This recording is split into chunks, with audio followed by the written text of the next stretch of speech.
Hey, RCA Church family and others, thanks for tuning in today for your weekly word. And here it is, stewardship. You know, in Matthew chapter 25, Jesus shares an interesting parable about a master who went away for a season and left his possessions, his wealth, in the hands of a few of his servants. It's a fascinating story. I encourage you to check it out. But basically what it says is that there were three of them. One, he gave 5 bags of gold. Yeah, bags of gold. I bet I've got your attention now with the price of gold here recently, right? 5 bags of gold, another 2 bags of gold, and another 1 bag of gold, and then he went away. And then he came back and he wanted his servants that he entrusted this wealth with to give an account of what they had done with what he had given them while he was gone. It's an interesting principle. It's the basic principle of stewardship. Stewardship, friend, is the idea that you and I really don't own anything, that we serve a master, God, and he has entrusted to us everything that we have in our life.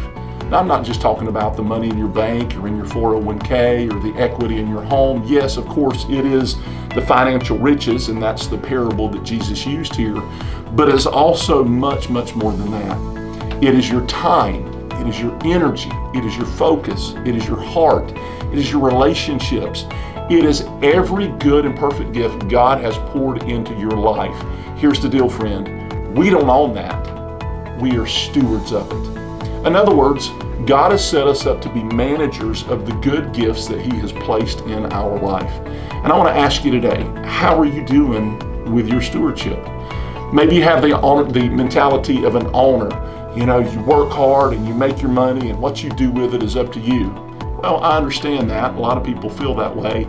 But when you take a step back and you understand that the good health you have to get out of bed in the morning, the breath that is in your lungs, the intellect that God gives you to go to your place of work, to be a contributor and to be creative and to actually be of value to your employer so they do pay you that paycheck.